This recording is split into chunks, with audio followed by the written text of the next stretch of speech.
broadcast network, AFTERBUZZ TV. Over 20 million weekly downloads in over 150 countries, and your #1 source for after-show entertainment.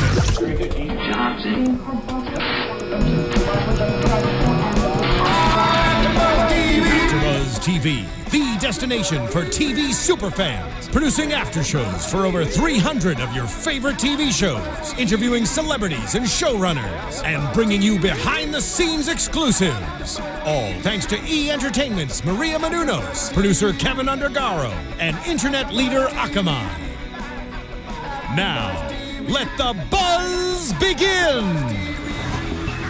Welcome, ladies and gentlemen, to another Shark Tank after show here on AFTERBUZZ TV. It's season 6, it's episode 27, and today we finally get to talk about not only Shark Tank, but Beyond the Tank as well. And unfortunately, there is no Steph C here tonight, and the one and only, the only camshaft, Cameron Lewis, is sick. But I do have his thoughts and opinions, and I am not alone because I am joined by a fresh face here at AFTERBUZZ TV, Guy David. So everyone's sick. My first day on the job, you chuck me in here. Huge That's shoes right. to live up to. I'm destined to fail. Yeah, hopefully not. Why do you think you'll fail? I've watched the shows and you guys are good. I've got huge shoes to fill, but I'll do my best. I think you'll do just fine. We like to have fun here. We also get serious and all that. So we'll start with Shark Tank, then we'll get into Beyond the Tank, and then we'll wrap up with some Heidi Ho updates. Right out of the gate, Pat Boone with Zero Pollution, his air vehicle.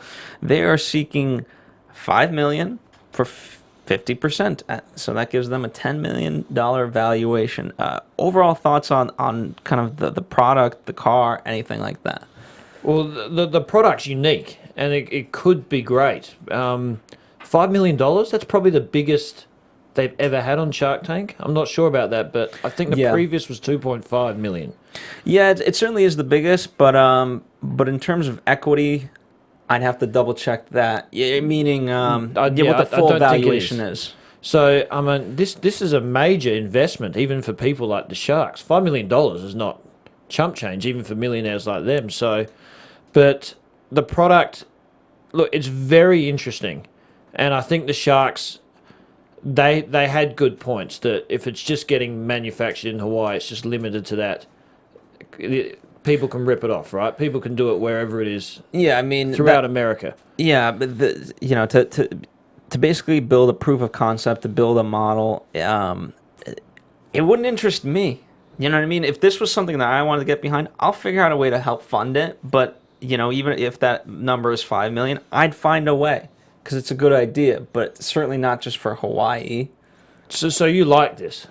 I don't know if I'm the biggest. It is a single vehicle car, right? The most you can put is one person at the moment into it. Beyond that, they didn't go into what the plan for that would be. But a couple limitations. It only goes 50 miles an hour, so you can't really ride it on the highway. It only goes for 100 miles, so certainly in LA, you'd be refueling, so to speak, multiple times. The one thing I was really impressed with is it's so easy to recharge. You just go to one of those, bike pumps at the gas station, air fills where you put your tire in. Yeah. You put that in, and that's how it does it. So it's very convenient in that regard. Did you understand it? Because maybe you can explain this. Because they said it takes 4 hours to recharge. Is that the battery? That's the compressor, right? That's where I got confused. If I can just go to the gas station, or is it 4 hours? That's you've actually got me on that too, because he clearly said that you just go to an air pump, and that's how you charge the car. But you don't spend 4 hours at an air pump. Right? I would never do. Like if I had to do that, I don't know what I'd do. I'd need my own lackey for this. But I think it's one of those things that could go either way.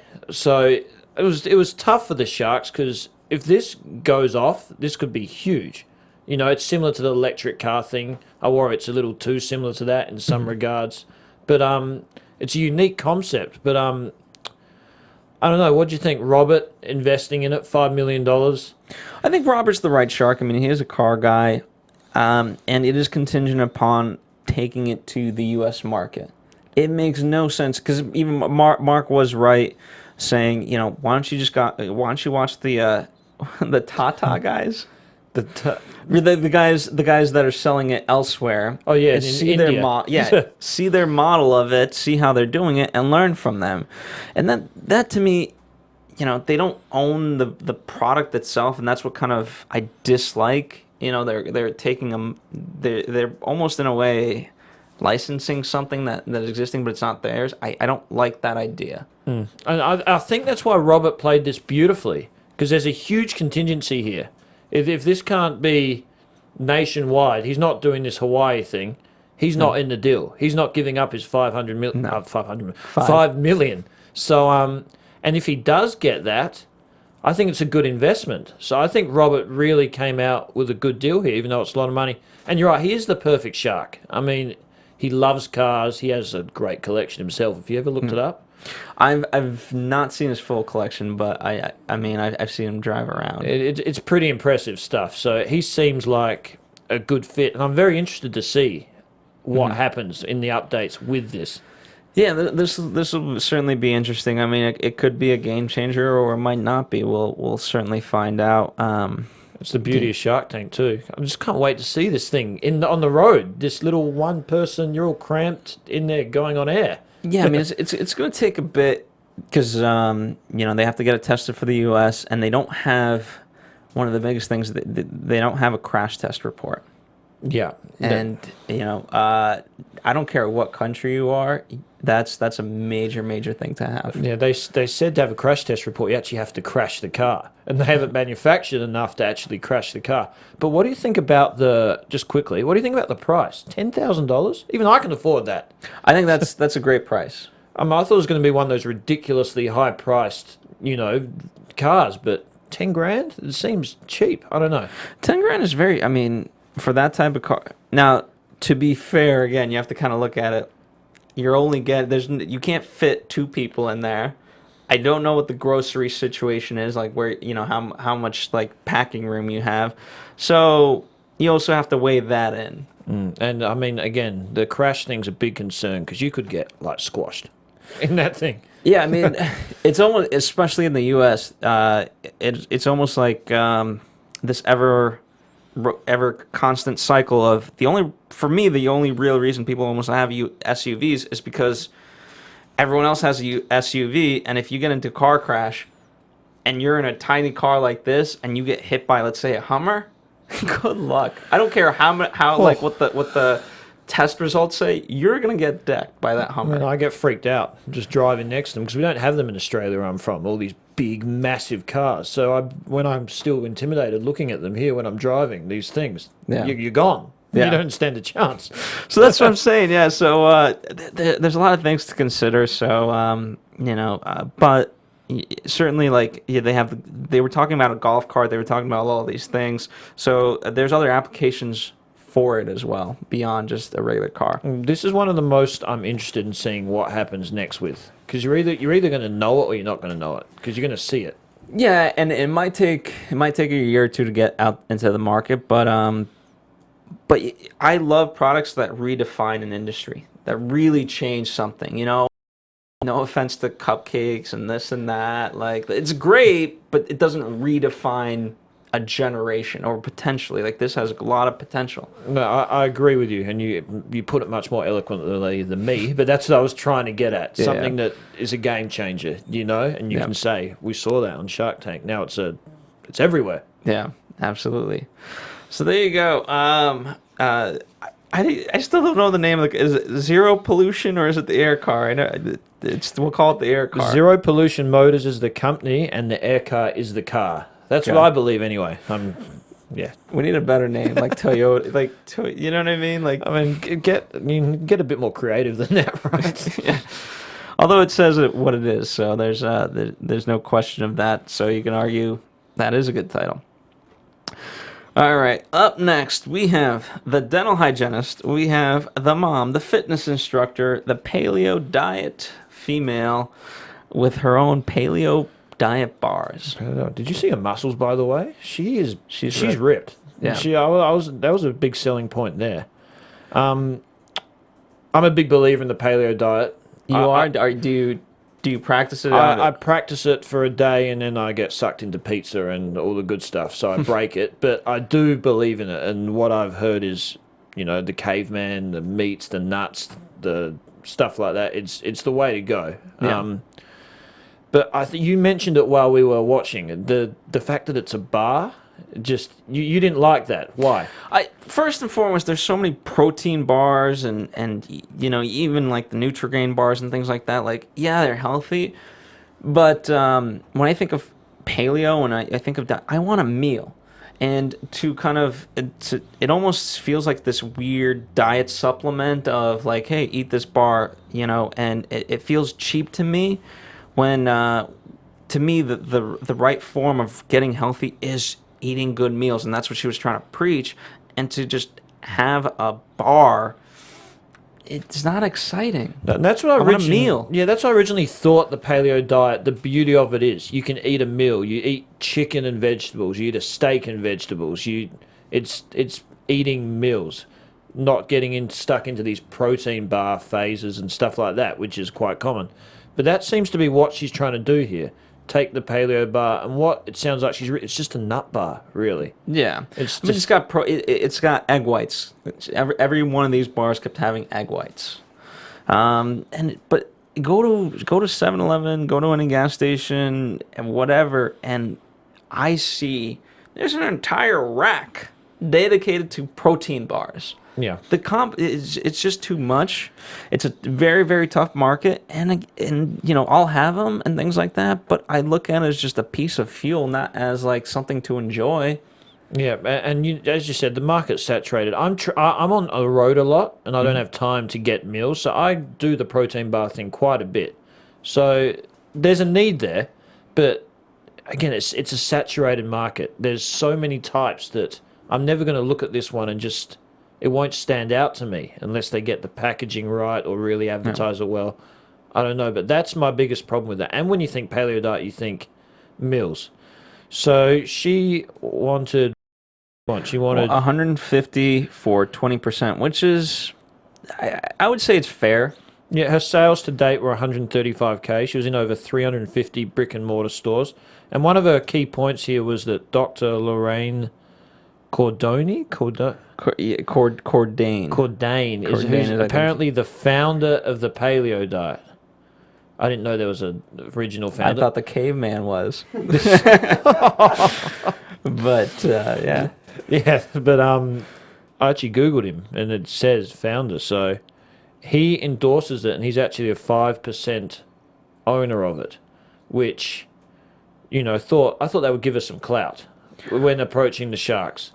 It's interesting enough because it's one of those things like, is he endorsing it?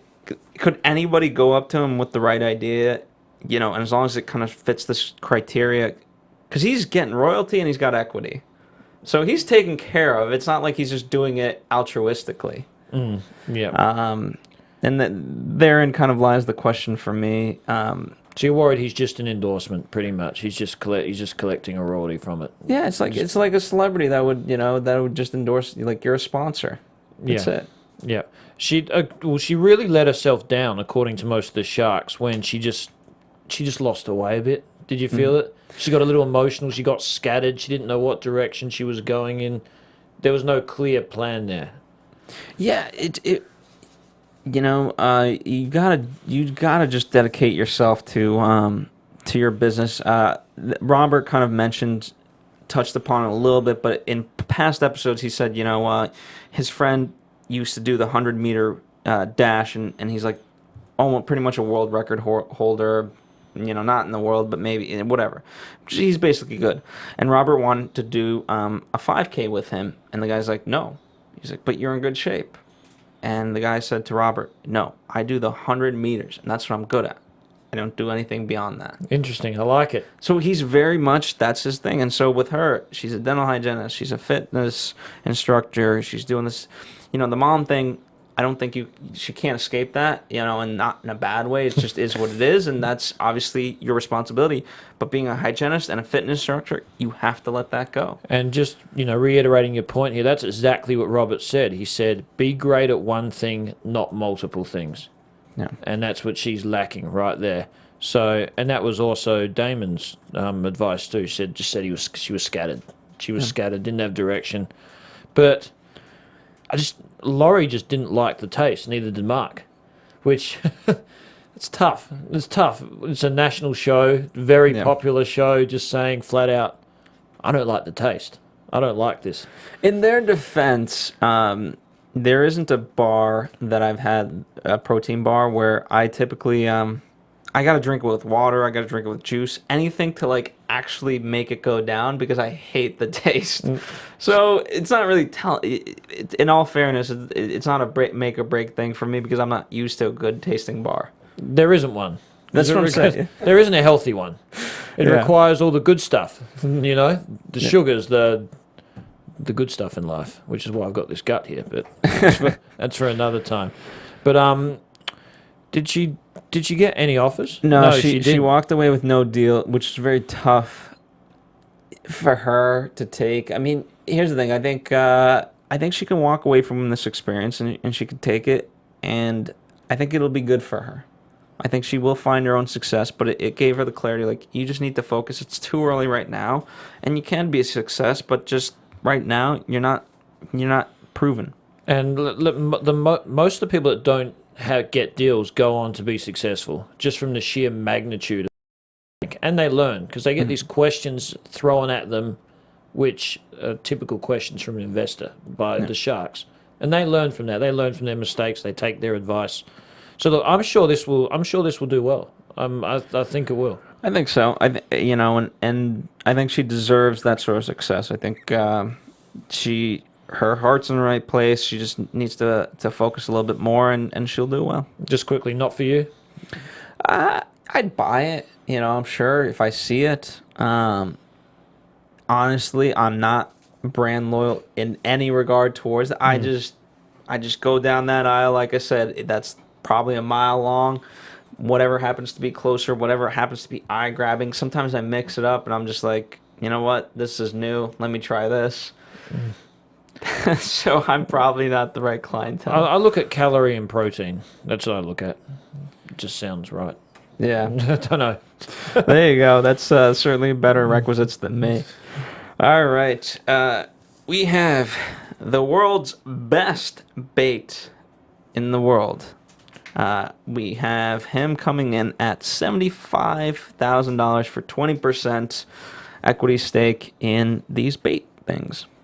I thought this was, when he first came in, I thought this was a definite seller. I'm like, this is a unique idea coming from a world record holder who caught the biggest, what was it? The biggest striped bass. The biggest striped bass in history using his product. I mean, what a great sell right there. Absolutely. Authenticity. And he's done it like 3 times or something. And he's taken the sound. He's replicated the sound that fish are attracted to. I'm not a fisherman. Did I get that right? Or I'm not either. I mean, I love how he had the humble brag. No one's he's really done his research, and he seems like he's not just a fisherman. He knows the science of fish. It's almost like you have to be a biologist in some ways to be really that good. Yeah, so this started very well for me. I thought this is a good one. He's got his basis down. He's sold this really well. Then the sales, just I don't know what happened. He sold 7,000 in 3 years, 2 years.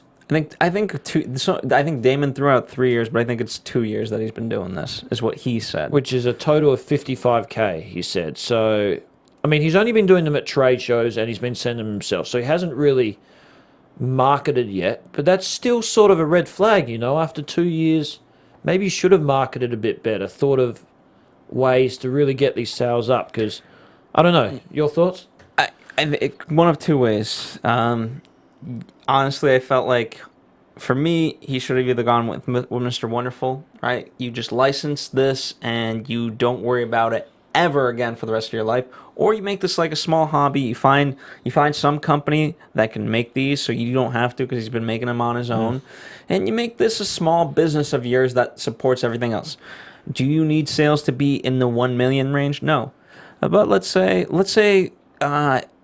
each year this brings an average income of $30,000 for you, and let's say it can grow to 100,000. Even at 100,000 a year, that's a nice salary in addition to everything else that you're doing. Definitely for your own business. Yeah. And you don't need to bring in any more people. That way, it's just kind of your small business that helps support you. So there's one of two ways if you want to go about it in that way, and both are, to me, are respectable. Not to Mr. Wonderful, because show me the money there, but yeah, he was put in a tough situation. I mean, you've got Mark giving you a good offer, 80 grand, 33%.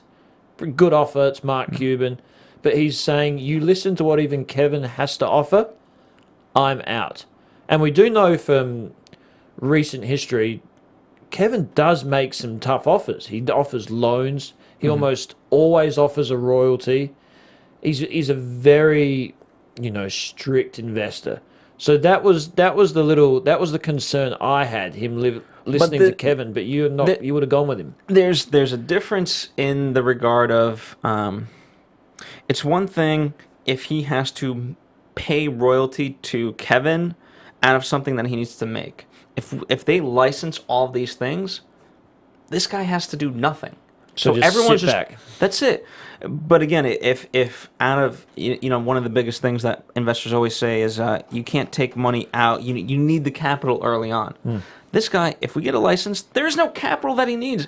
It's just now income to him. That's it. So it's not going to be a loan deal, and it's not going to be it's going to be a royalty deal. And furthermore, I think he could have gone and said to Mr. Wonderful, like, hey, I'll take this deal. It's contingent upon the fact that you get it licensed. I always wonder why the Sharks do that sometimes, because it's almost unfair. Sometimes they let, the person presenting listen to every single Sharks offer. Then other times, all of a sudden, they'll throw this curveball and you'll have Mark saying, you even hear his offer, I'm out. There's that inconsistency there. I'm going off topic a little bit, but I always wonder why. That's a bit unfair on the guy. He doesn't even get to listen to Kevin's offer. Tough situation. It is unfair, and you're right. And it's one of the. Here's the thing. It's part in the past. It's strategic, but because it's like if I really want to make a deal with you, then you as soon as you start thinking about other offers, your mind gets cloudy, and so I don't want that. You're completely right. Mark wanted it. He didn't want him to listen at all. No. They are investors. They are Sharks. Yeah, so again, is it fair? Probably not. Is it business? Yes. So what are you going to do? Yeah. So he walked away with the deal for Mark for 80K, 33%. Success, however you would have gone with Mr. Wonderful. In my mind, yes. I think I would have gone with Mr. Wonderful. Yeah, I think I would have stuck with Mark, but I was a bit nervous. Too close for comfort for me losing that, but yeah, what you make the licensing point makes sense. I think I don't think there's much to lose regardless of what Kevin's offering. So even if it was 50% it's still, you don't have to lift the finger for the rest of your life, and you get a paycheck every month. Gosh, I want that. It's they call that royalty, or they call it residuals in this business. Just sit back and watch. Whew. Yeah. All right, so we're coming up on the last of the last in the Shark Tank episode, Frame Re. They are seeking $150,000 for 3.5%. And Damon was not happy as soon as they walked out with that. He was frustrated. He wanted 3.5%. These guys are Sharks. They're investors. They're multi-millionaires. Is it worth their time? Why would you go out and offer 3.5% if you really want an investment? That's so specific, so oddly specific too. 3.5. Yeah. Just, where'd they get it from? Nowhere. They just. Yeah. Well, I'll tell you, because typically, when you bring people on board, to work as employees. You know, and let's say you can't. You know, a lot of times you can't pay your employees, you know, for a lot of startups. Of course, yep. So their whole thing is equity, right? So you and I are doing a startup. I'll offer you typically 3% is about what you would get. A lot of celebrities, you know, will get in the 1 to 3% range for endorsing a product early on. You're right. That was a celebrity endorsement type of deal. You go out, put it on your social media page, advertise it, wear it, whatever you do. We'll give you 3%. Yeah, and it honestly, it doesn't show wiggle room. Like, you know, a lot of times the sharks are like, you know, they'll bend down just to get the deal, or they'll have, you know, they'll say, "Come on, do we really have to nickel and dime this?" Like, you know, and the people in the tank, they'll go up to a certain price that the sharks want, and 3.5 just shows to me no wiggle room. They should have just at least say start at 5.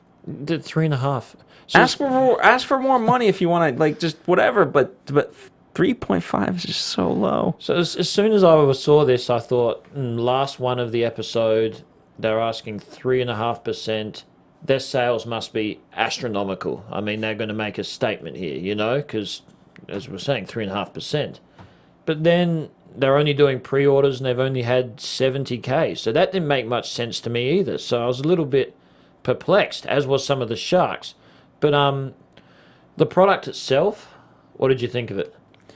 I'm not a glasses guy. Do you wear glasses, contacts, nothing? No contacts, no glasses. I'm starting to pick up on your accent. Do you understand me? That's the most important thing. I do. You know, I'll wear sunglasses, but even that, to me, it's not like a thing I do normally. It's just I'll only typically wear sunglasses in a car so I can actually drive.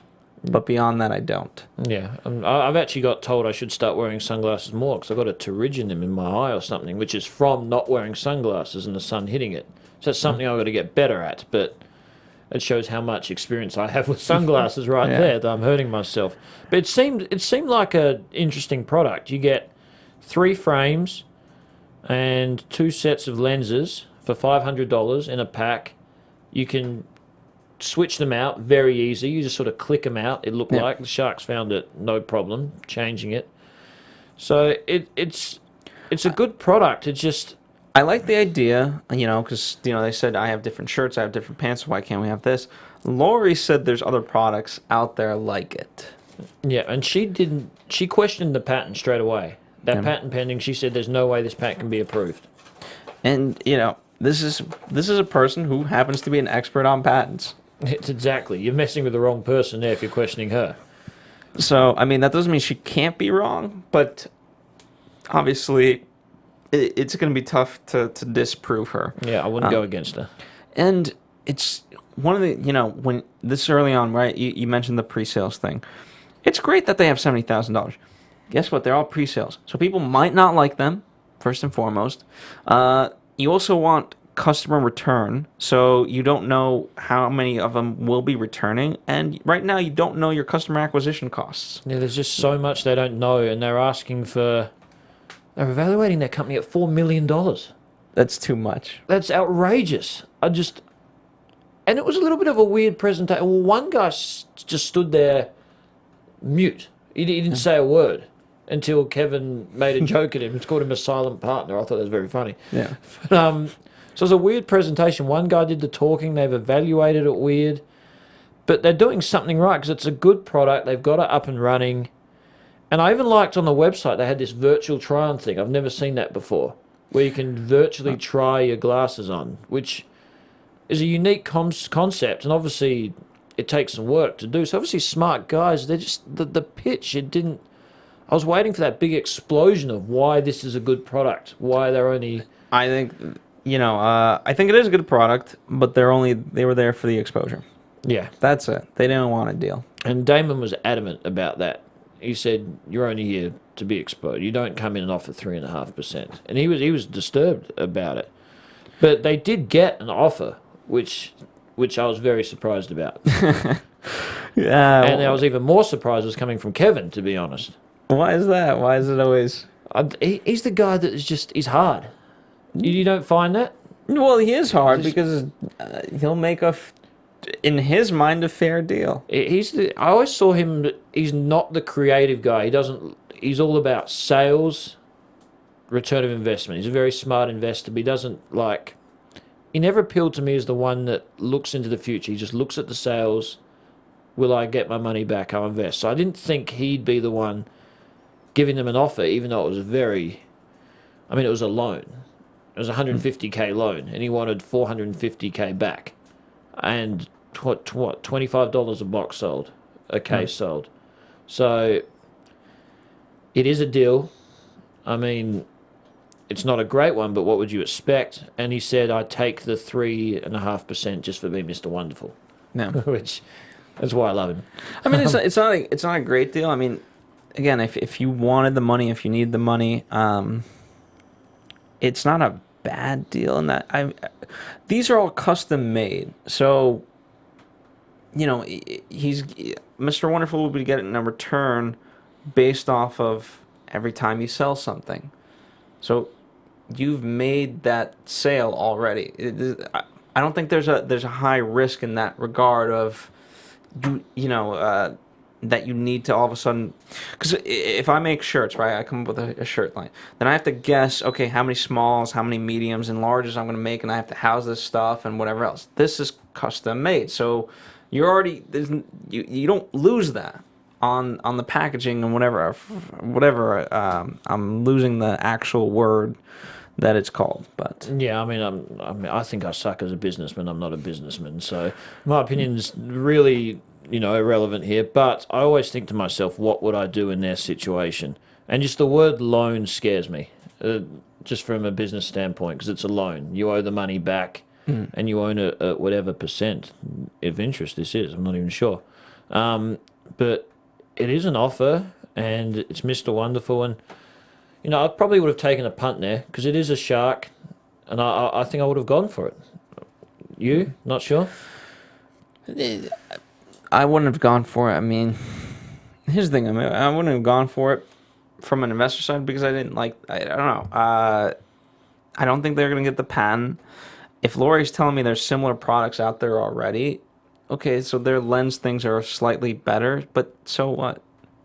I don't know. I mean, just having a shark on your side, I don't know. It just feels having a guy that's sold a company for $4 billion that's sort of warming for me in some regard. Yeah, but here the issue becomes, I mean, with that, it's a loan deal, right? So he's not really going to do much, and a lot of times what you find is, there's a lot of people who make investments on many, many things, and you have a portfolio of, let's say, of 100, and a lot of times, if I'm a person with this large portfolio, I'm going to focus on my top three things.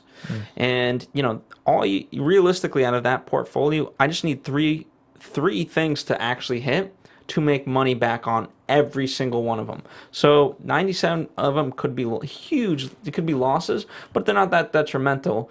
And no, I'm not going to focus on them. I'm going to focus on my top 3 or top 10, whatever the case may be. And I'm going to get my investment back that way. And the rest could be flops, and I don't care. So just quickly, you were these guys, you came in the Shark Tank. What would you have asked the Sharks for? I think a better price would have been $150,000 for 20%. Yeah, I would have gone somewhere around 20, 25.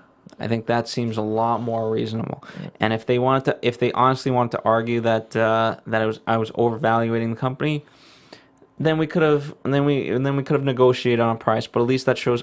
At least that's a much more realistic call. Now, if you were one of the Sharks and they came in and gave you that evaluation, asked for 3.5%, whatever they asked for, what do you think? Do you immediately think they're arrogant doing that with the sales, or what impression does that give you of them? It tells me they're here for the exposure. Yeah. There's no way.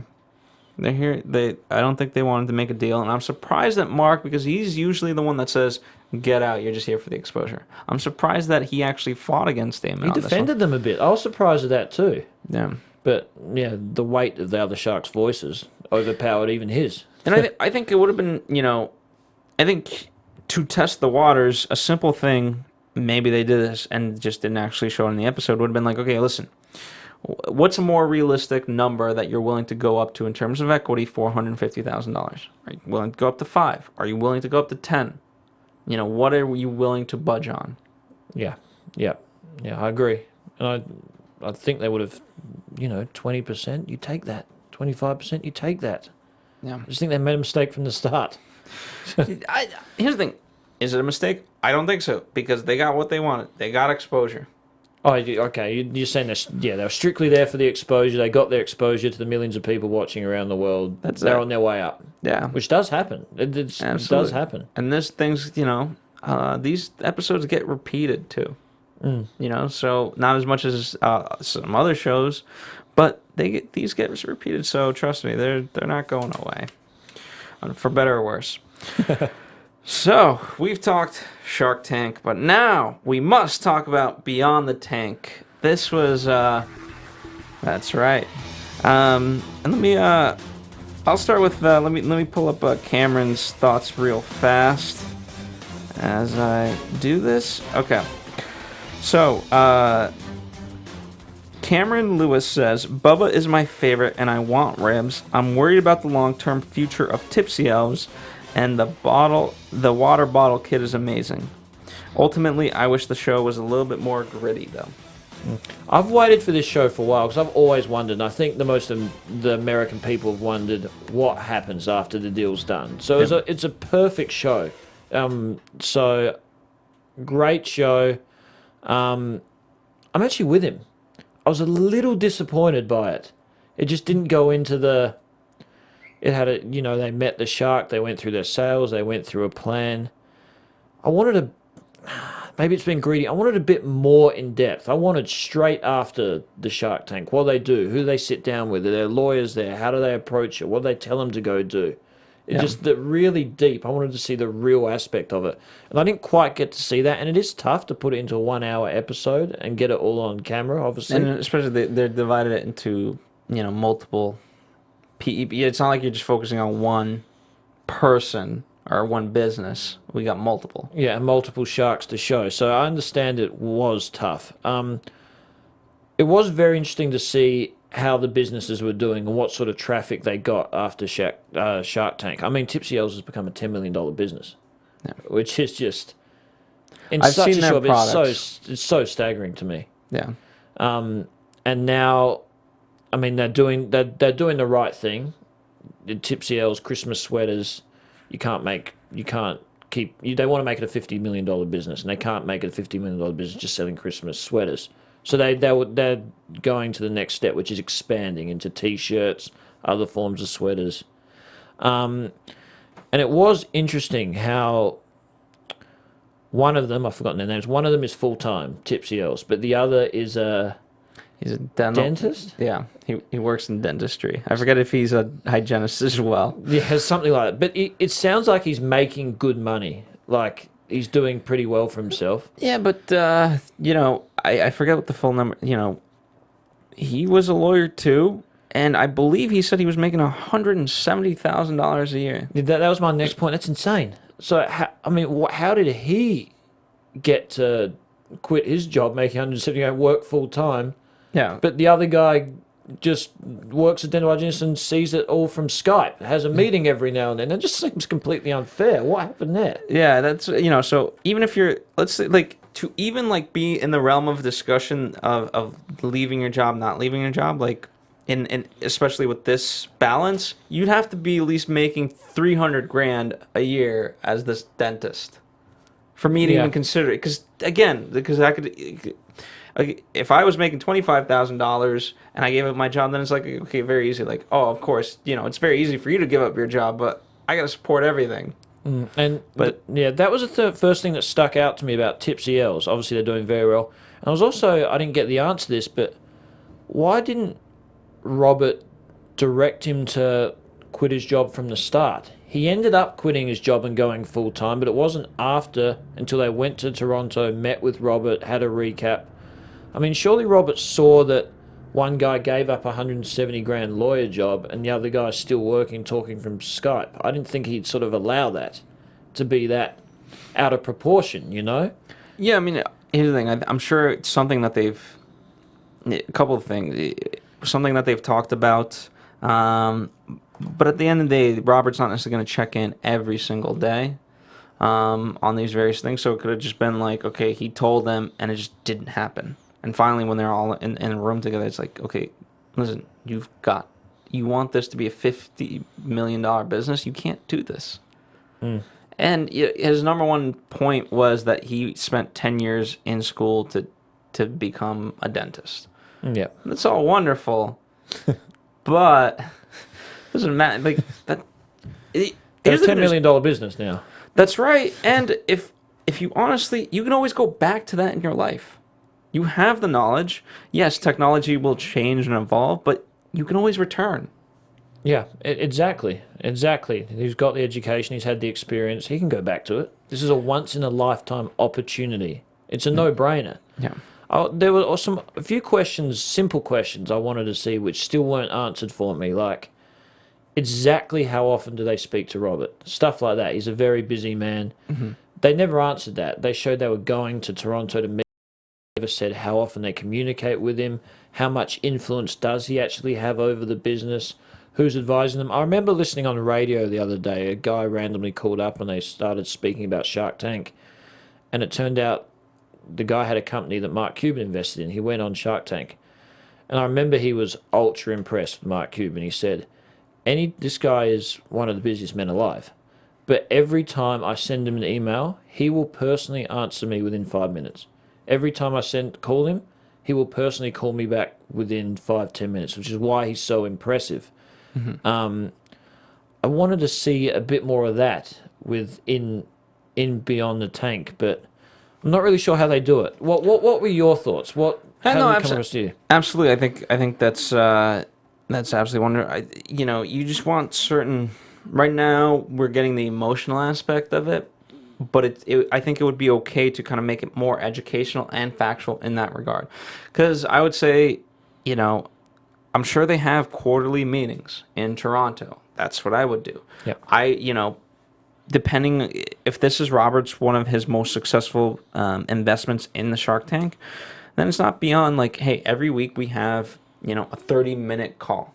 And if you're the Tipsy Elves, you'd want to be able to have that conversation with Robert every single week. Exactly, and they probably do, but that's the stuff they still didn't answer to me, which I wanted answered. I don't know. It's stuff like that I want to know. Yeah, so I mean, Beyond the Tank, it was fun to see, but it wasn't as great as I wanted to be. In terms of, he's 16 now? That was one of the most impressive speaking kids I've ever seen. I mean, if I could speak one word like him, I'd be very impressed. He is just... his business sense, he's well-spoken, he's smart, and he's 16. And it's worrying to me, being twice his age, Yeah. What did you think? Or maybe it's just Americans. I don't know. Maybe it's Australians are backwards. Trust me, he's definitely a rare instance. I think his future I don't think he has to go to college. I don't think he should go to college. I completely agree. I mean, there's some people that he's doing what he needs to be. He's self-educated, and he should just continue this business. And if there's stuff that he wants to learn, I think he can get an education. I'm not saying to stop his education, but I don't think college is the way.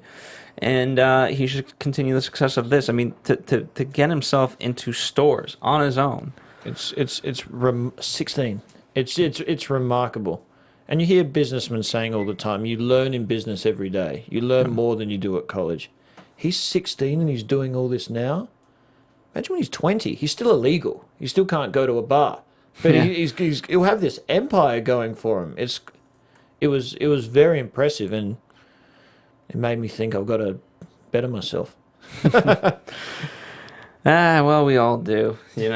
At the end of the day, we all do. I think right now he's doing a lot, and it's great. I think he needs to find a like-minded person, which is very, very tough. And yeah, what was also interesting is he got hit hard when he went in the tank because he was doing very well.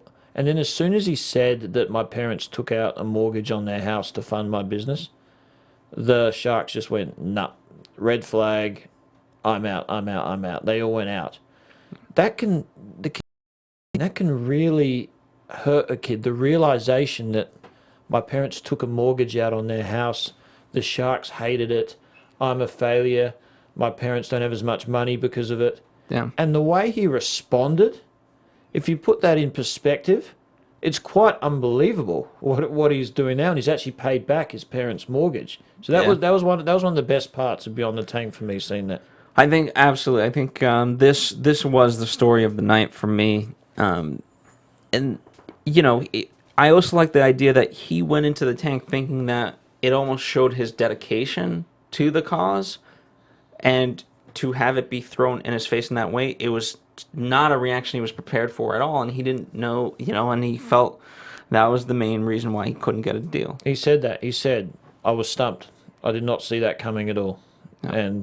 But he's just come out better for it. Story of the night. Absolutely. Bubba's ribs. I thought this was an interesting story. I felt bad for Bubba, but it also did concern me. There's a lot of weight that was put on by Damon, not because of the co-packer, but because he said, like, this is something. This could be my best business ever. It was sort of a backhanded compliment. He was sort of motivating him, but also at the same time saying, you better get this right or I'm out. You could be here, but right now you're here. And one of the biggest mistakes he made is not going with the co-packer Damon recommended, which why on earth he didn't, I don't know. If Damon has a recommendation, he's investing in my business, I go with him. Instead, he went with another co-packer and he got himself into all sorts of trouble and couldn't handle the enormous amount of orders. No. Which he said one day I'm doing a few $100s, the next day $100,000 worth of orders comes in just overnight. I mean, no one can prepare for that. So you have to at least go with what Damon says. It's times like that he's needed. And, in that regard, Damon, he's not going to get upset at you. If something goes wrong, then you can go directly at Damon, like, hey, what's going on here? This is your person, right? Yeah. So how is Damon going to get upset at you for going with what he said? Yeah, you want it to be Damon's mistake. You don't want it to be your mistake because you ignored Damon's advice. Yeah. That's a tragic business move, especially with, pride-driven, very confident, successful sharks you're dealing with here. You're not just dealing with anyone. But that business could be huge if he gets it right. And, I feel like the New Jersey food packaging place is the right spot for them. Why they couldn't find each other faster, I don't know. But I'm glad they did, and I thought that was a nice little plug for them as it was for Bubba. Yeah. So, I mean, there's some good stuff to come out of it. He's on the right track. He's just got to get it right, And to be fair, I don't know if you need... They did the whole taste test of sauce, no sauce. I think you could do both. You just need to figure out what the split is. I thought that was interesting too. Why they had to do that. Why couldn't they do both? Exactly. I think I don't discredit the taste test, but you go and you look at 37% like the rest like sauce. So let's test it out over time at this store. Maybe we do some tests elsewhere, and that's the divide. Maybe it's 40 and 60. 60 for the sauce, 40 for the no sauce, and you build it and you figure out. And by the way, as you get to know the market more. We couldn't because we couldn't package any of this, but there could be certain regions of the country. There could be certain stores in regions that, again, now the number of sauce gets bumped to 80% at a certain location versus 20% no sauce. So you figure these things out. Yeah, and it's still another thing. I didn't know why that they did that. It just jumped to that quickly in the episode. So Damon didn't recommend it. They didn't really talk about it. All of a sudden, they're just at the store. Was it a Whole? What was it? I don't even know. And just doing the sauce, no sauce test. So it just came out of nowhere. I just want to know. I think it came out deeper. It came out of as a requisite for their co-packer. But I just find if this is, I don't know. To me, I feel like just a good co-packer is going to be able to do both. And I don't know, maybe it's my naiveness, but it's also, I know it's been my naiveness towards these type of questions that's also driven answers when it's like, no, we're going to do both. Yeah. If you're not a company that can handle both, you're not the company for me. Yeah, well, what I got out of it, the biggest problem they had is the co-packer. Why didn't he just go with Damon's co-packer? Why don't they just work it out right then? Why they have to go through all this process, which is hurting the business? And if there were concerns, you just bring up to Damon, like, hey, I feel like with your co-packer, these are the issues that I would have. By the way, these are things that I would have for any co-packer. So, Damon, if you can tell me they can deliver on these things, we're good to go. So, anyway, they got their co-packer. They're good. I feel like we got to get some ribs soon. And there's something about bone ribs that I just like getting. I just like eating them off the bone. I'm not sure about boneless ribs. Does it take away the masculinity of eating ribs or something? Or have I just lost my mind here? You certainly can't pick. Like, I like to pick it up by the bone. Exactly, and I like to. Maybe it's the carnivore in me, but I'm not sure boneless rib. I was never sure about it, but it's obviously doing very well. I'm sure it is. You know what? And part of it's the taste. It tastes like whatever he did tastes great. So, last bit of update is Heidi Ho that was in the actual Shark Tank episode. Heidi Ho, she had $140,000 worth of sales. Now she's got close to $750,000 worth of sale there in 300 Whole Foods. Yeah, you know what? I say this a lot, probably not the product for me, but I'm glad she's doing well. I'm not going to lie, I'm jealous. It's huge numbers going from where she was to where she is now and in 300 Whole Foods. The product's extremely interesting, again, because we're living in this, health, self-conscious, what you eat sort of worlds, it's going into. It's cheese without dairy. I don't know how it can be classified as cheese if it's not dairy. I never worked that out. It's a mixture of, what is it, nuts or something? I don't even know. Yeah, I know. I don't know the ingredients. I don't know, but they believed in it, and she's doing very well. It's great seeing those updates. It's great seeing how well they're doing, and just the sheer power of Shark Tank now. I mean, these things explode overnight. It's almost unfair to just other businesses out there. Yeah, but to be fair, ABC takes a royalty. So they do? Yeah, whether you get a deal or not, they take a royalty. I actually never knew that. Yeah. I didn't know that. It's very interesting. So, yeah, I know some people who didn't go on Shark Tank because of that. Really? Yeah. Oh, I'm learning more every day. So it's a significant royalty. Yeah. Enough to concern you. It's 6%, I think. It might have gone up or down depending on some stuff, but I think it's close to 6%. ABC's having a field day. Well, they have to. I mean, it's part of their strategy of, first and foremost, they're the platform that's going to get you eyes. As you just said, they're huge, so you will have sales, and so they don't want people going into the tank to just all of a sudden, I need $10 million for 0.0%, and then all of a sudden their sales spike, and it's like, oh well, they just effed everybody. No, you're going to give us 6%, whether you want to or not. It's completely understandable. So they're getting successful out of it. So there you go. All right, that's our episode today, episode 27, and episode 1 of Beyond the Tank. We'll be back next week for episode 28 and Beyond the Tank episode 2. It's been a pleasure having you. Look forward to it. Great working with you. Hey, check me out on Twitter at Guy and a Girl Show. I need followers. I need some love. I'll tweet you back. I promise. But thank you. There you go. And I think we'll have him back next week if he wants to come back. Steph Z and Cameron, the group should finally be back, but it'll be interesting to add a fourth person to the panel that likes Shark Tank, and I think we'll have a fun dynamic. So I might have passed the test. I think verdict's still out. Yeah. Okay. Let's see how the fans vote in, but I think I vote yes. All right, thank you guys for listening to us. We'll see you next week. From executive producers Maria Menounos, Kevin Undergaro, Phil Svitek, and the entire AfterBuzz TV staff, we would like to thank you for listening to the AfterBuzz TV network. To watch or listen to other after shows and post comments or questions, be sure to visit AfterBuzzTV.com. I'm Sir Richard Wentworth, and this has been a presentation of AfterBuzz TV. Buzz you later. The views expressed herein are those of the hosts only and do not necessarily reflect the views of AfterBuzz TV or its owners or principals.